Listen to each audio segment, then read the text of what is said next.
The stars outside the massive window looked like scattered diamonds on black cloth. Taiho had seen this view 100 times since arriving at the Galactic Academy, but it still made him feel small.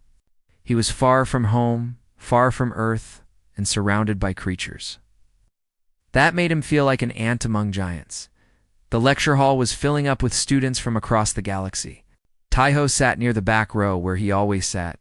It was safer there. Less attention. Beside him, his friend Yuna was reading something on her datapad. Her dark hair falling across her face. "You're staring at the stars again," she said without looking up. "They're pretty," Taiho replied simply. "They're just burning gas." "Burning gas can be pretty," Yuna smiled but didn't argue. They had been friends since childhood, growing up in the same small town in Korea. When Earth announced its exchange program with the Galactic Academy, they had applied together. Out of 10,000 applicants, only 5 humans were chosen. Taiho still didn't understand why he was one of them. The lecture hall was shaped like a half circle, with rows of seats rising toward the back. The seats were designed to fit many different body types, which meant they fit no one perfectly. Taiho's feet dangled slightly above the floor. The Morith student 3 rows down needed 2 seats just to hold his massive crystalline body. Students continued to arrive. The insectoid Keth clicked and buzzed as they communicated with each other. A group of Solari, their blue amphibious skin glistening under the lights, settled into seats near the front. They preferred to be close to the humidity vents. Taiho watched them all with quiet fascination. Even after 6 months at the academy, he still felt like a visitor in someone else's home. The other species had been traveling between stars for thousands of years. Humans had only left Earth a century ago. In galactic terms, humanity was still a baby learning to walk. "Did you hear about today's guest speaker?" a voice asked from behind.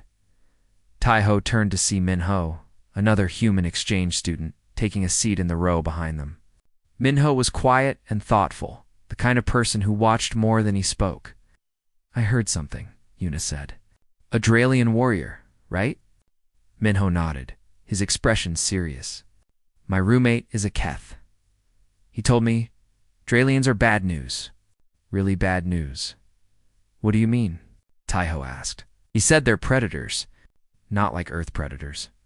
They built their entire civilization on hunting and conquest. They believe that strength is the only thing that matters. The strong rule, the weak serve."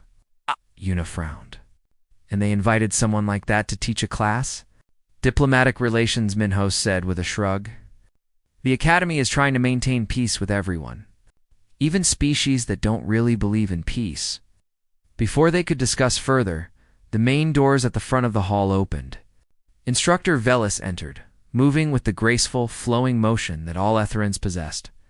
The professor had translucent skin that shifted colors with mood, and 4 slender arms that gestured expressively as they spoke. "Good morning, students," Velis said, their voice soft and musical.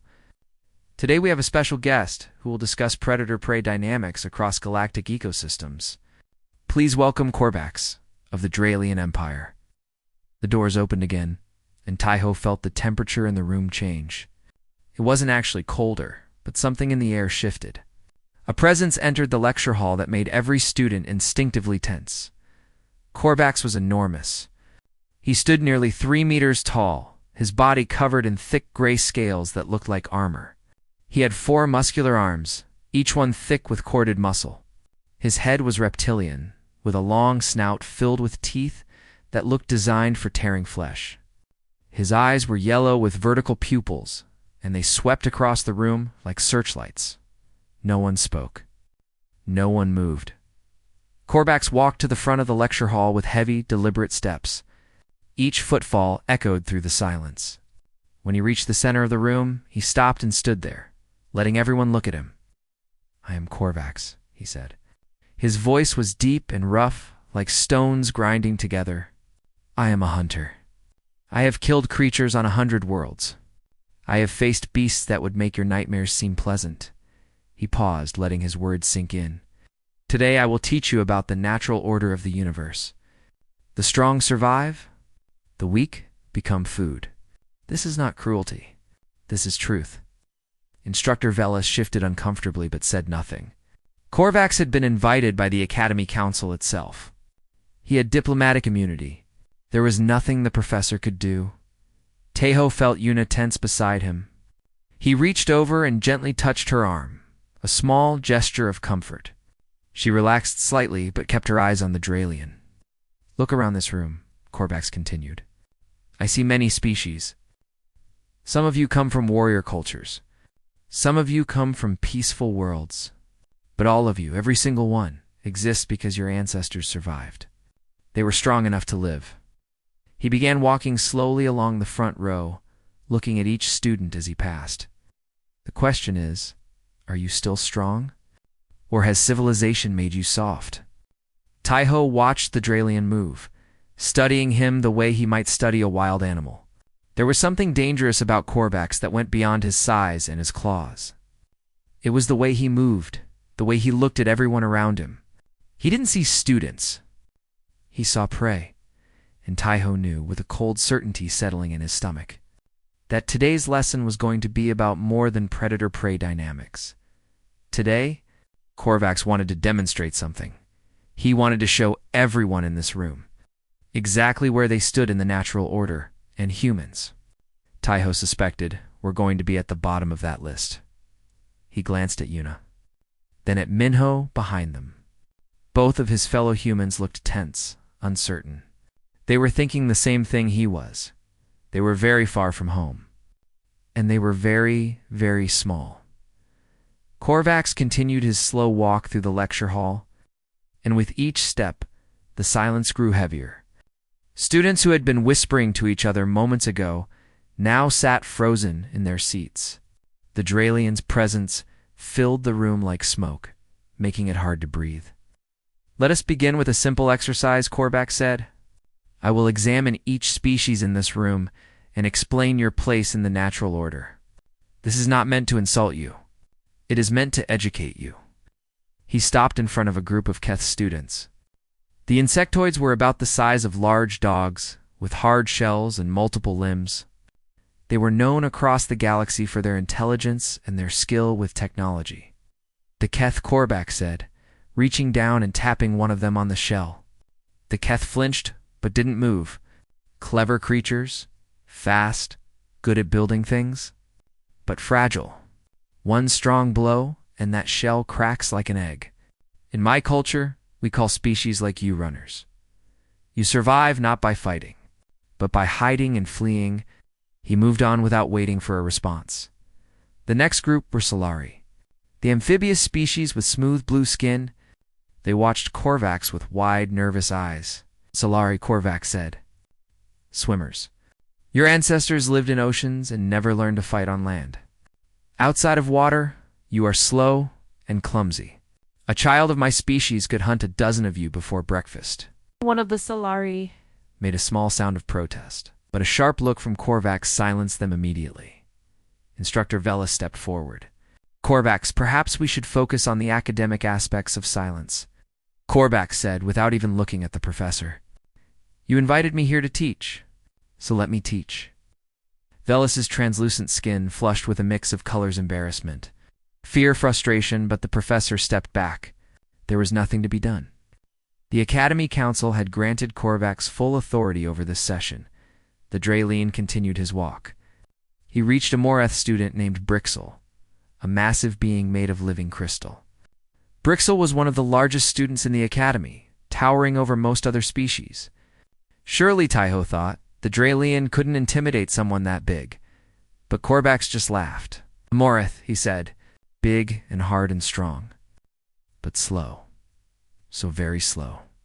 Your kind relies on your size to scare away predators, but size means nothing against a smart hunter. I have killed Moreth before. I waited until one was sleeping, then I found the cracks in its crystal body and drove my blade through them. It took less than a minute." Brixel's crystal form flickered with inner light, a sign of distress, but the Moreth said nothing. Even the largest student in the room was afraid. Taeho felt his hands curl into fists. This wasn't teaching. This was humiliation. Korvax wasn't here to educate anyone. He was here to prove his dominance. show everyone that Dralians were superior, and no one was stopping him. The Dralian worked his way through the room, commenting on species after species. The Etherians were too delicate. The Vorics were too trusting. The Fenari relied too much on their technology. Each observation was delivered with the casual cruelty of someone who genuinely believed they were speaking simple truth. Then Korvax reached the back of the room. He stopped at the row where Yuna and Minho sat. His yellow eyes studied them with open curiosity. "Ah," he said, "the humans." The word hung in the air like a death sentence. "I have heard about your species," Korvax continued. "You are new to the galaxy. Your homeworld is a small rock orbiting an unremarkable star. You have no natural weapons, no claws, no fangs, no armor. Your bodies are soft and weak." He leaned closer to their row, and Taiho could smell him a sharp reptilian scent that reminded him of something niant and dangerous. "In all my years of hunting," Korvax said, "I have never encountered a species less impressive than humans. You are prey in its purest form. The only reason you have survived this long is because the galaxy did not notice you." He reached out with one massive hand and grabbed Yuna's arm. Yuna gasped as Korvax lifted her partially from her seat. His grip was casual, almost careless, but Taiho could see the pain on her face. The Dralayan's strength was immense. "Look at this," Korvax announced to the room, holding Yuna up like a trophy. "This is what prey looks like. Soft, weak, unable to defend itself. On my world, creatures like this exist only to feed the strong."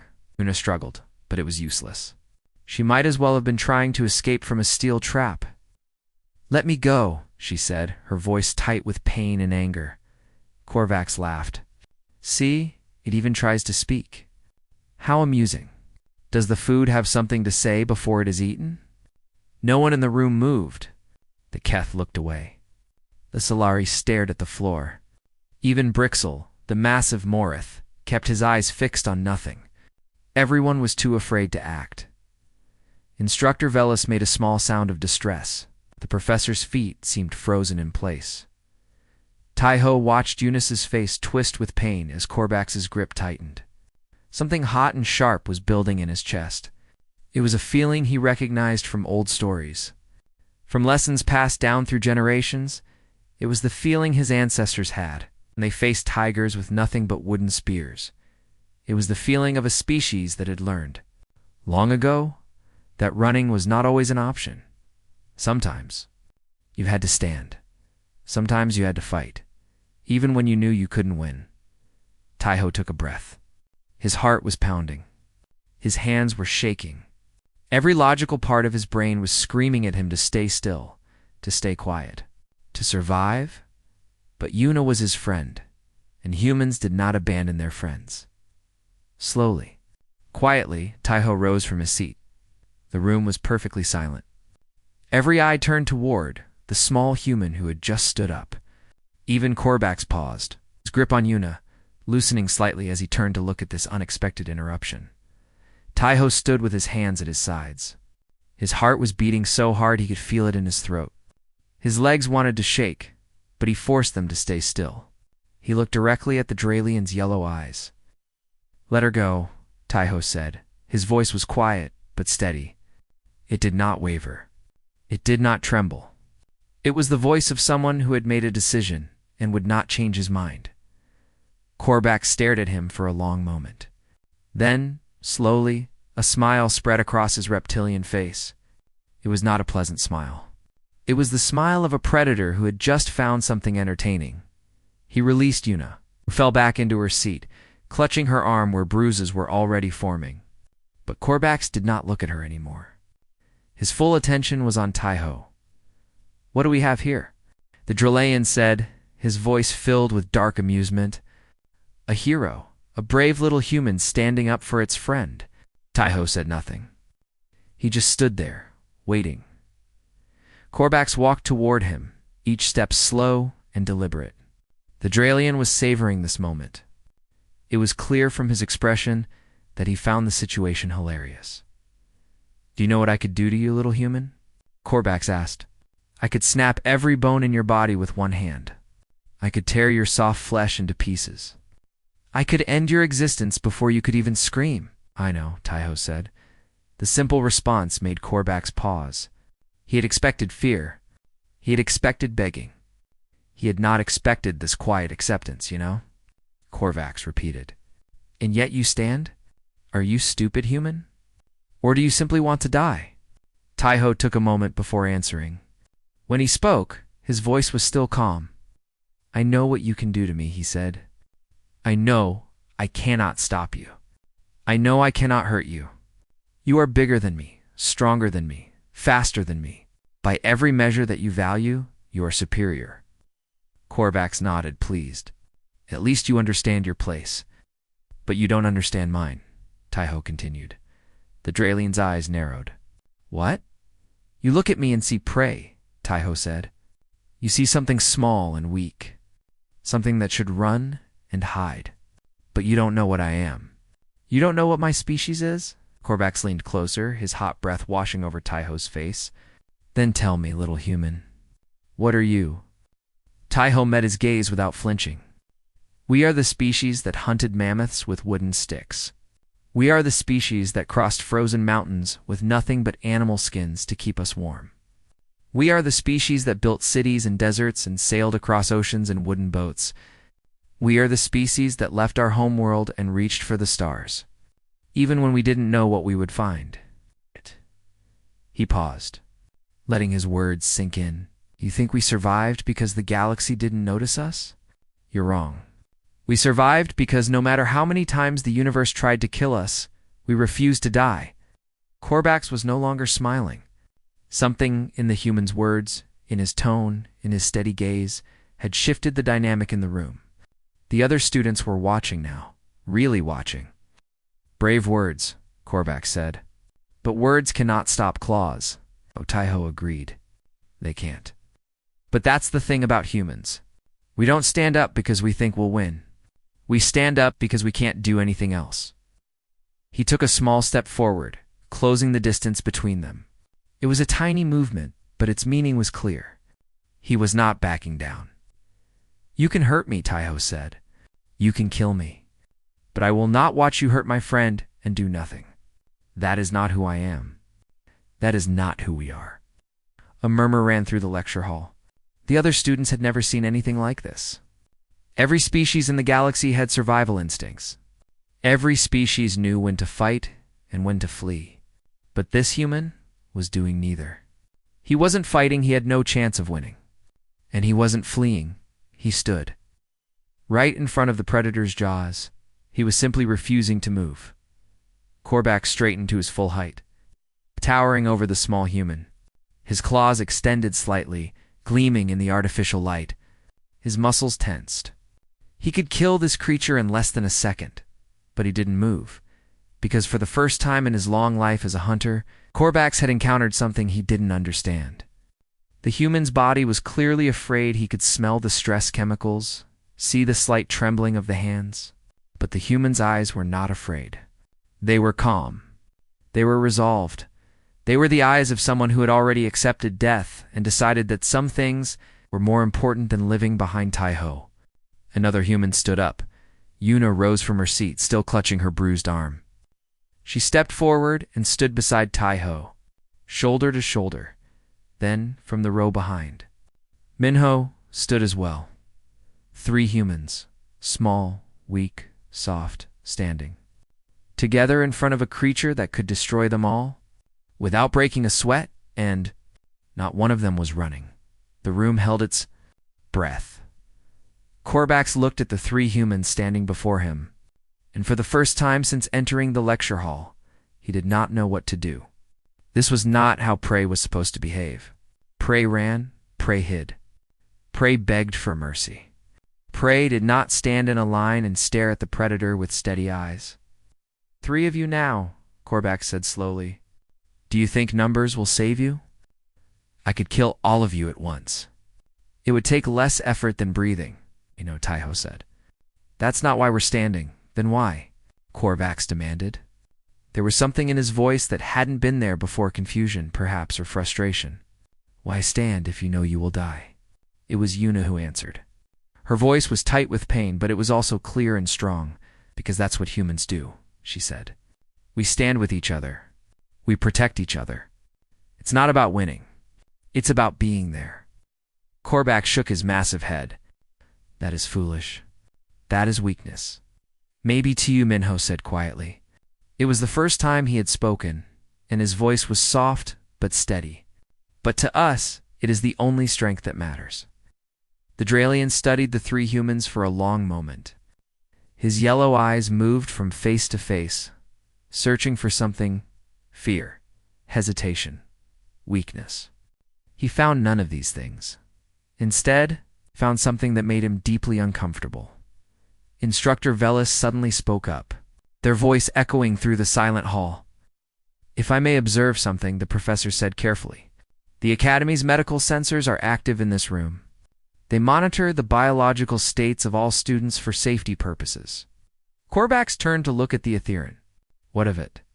The readings from the human students are unusual, Velis continued. Their heart rates have increased dramatically. Their bodies are producing large amounts of a chemical called adrenaline. Their muscle fibers are tensed for explosive movement. Pain receptors are becoming dulled. The professor paused, their translucent skin shifting to a pale blue, a sign of fascination. In human biology, this is called the fight or flight response. It is a survival mechanism that prepares the body for extreme action. What is interesting is that in most species, this response leads to either combat or escape.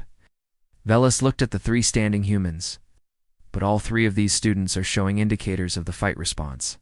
None of them are preparing to flee. Their bodies are ready for combat, even though they clearly understand they cannot win. The other students in the room began to murmur. This was new information for many of them. The idea that a species could prepare for a fight it knew it would lose was strange and somewhat frightening. Korvax turned back to the humans. His expression had changed. The amusement was gone. The contempt was gone. In their place was something that looked almost like respect. Your bodies prepare for battle, even when victory is impossible, he said slowly. Why? What is the purpose of such a response? Taiho thought about the question.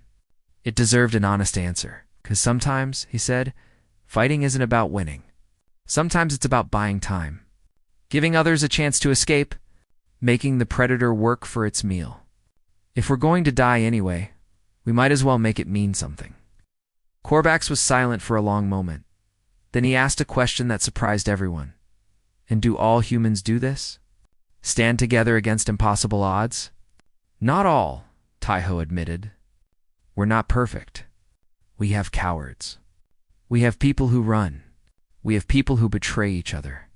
But when it matters, when our friends are in danger, when our families are threatened, yes, most of us would stand, even for strangers. Taiho nodded slowly. Sometimes even for strangers. The Drayland turned and looked at the other students in the room. The Keth were watching with their compound eyes wide. The Solari had stopped trembling. Even Brixel, the massive Morith, had leaned forward in his seat, his crystal body glowing with interest. In my culture, Korvac said slowly, strength is measured by what you can kill, by what you can conquer, by what you can take. This is how Durelians have always defined power. He turned back to the three humans. But you, your species defines strength differently. You measure power by what you can protect, by who will stand beside you, by what you are willing to sacrifice. Yuna spoke up. Is that so strange? Korvax considered the question. It is unexpected. I have hunted alone for most of my life. When I face danger, I rely on my own strength. The idea of depending on others, of trusting others to stand with me is foreign to me. That sounds lonely, Minho said. The simple words seemed to strike Korvax harder than any weapon could have. For a moment, something flickered in those yellow eyes. Something that might have been pain, or might have been recognition.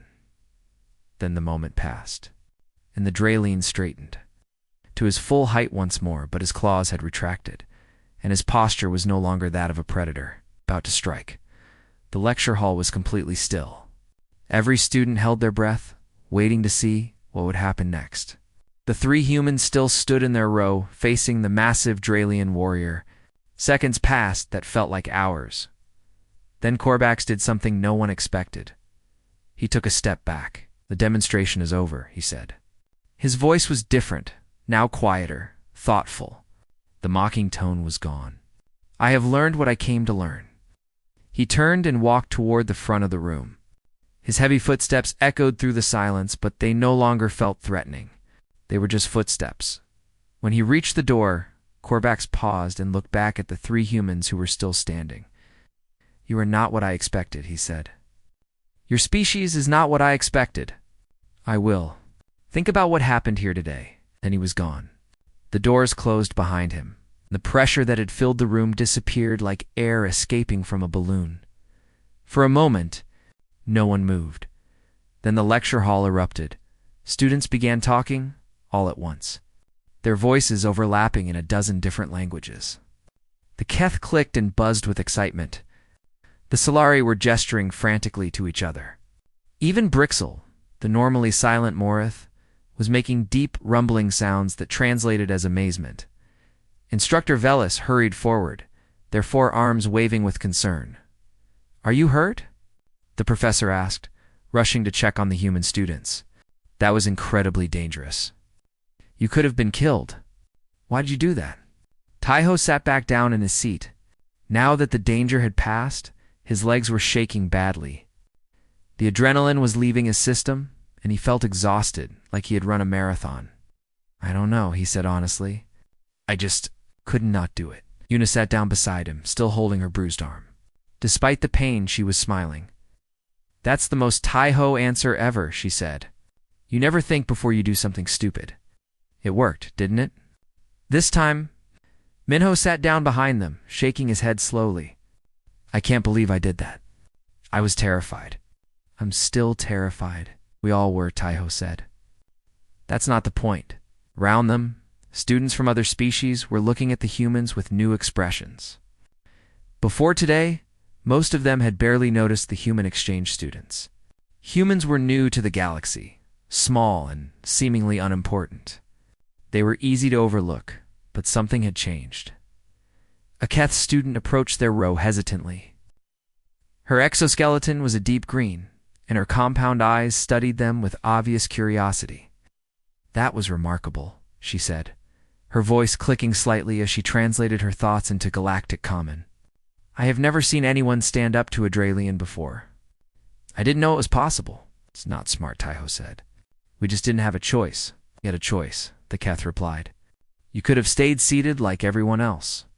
"Like I did." She lowered her head in what seemed like shame. "I should have helped your friend." "I didn't." Yuna shook her head. "Don't blame yourself." Corvax was terrifying. Anyone would have frozen. But you didn't freeze. None of you did. More students gathered around the humans, asking questions, expressing amazement, and looking at them with something that hadn't been there before: respect.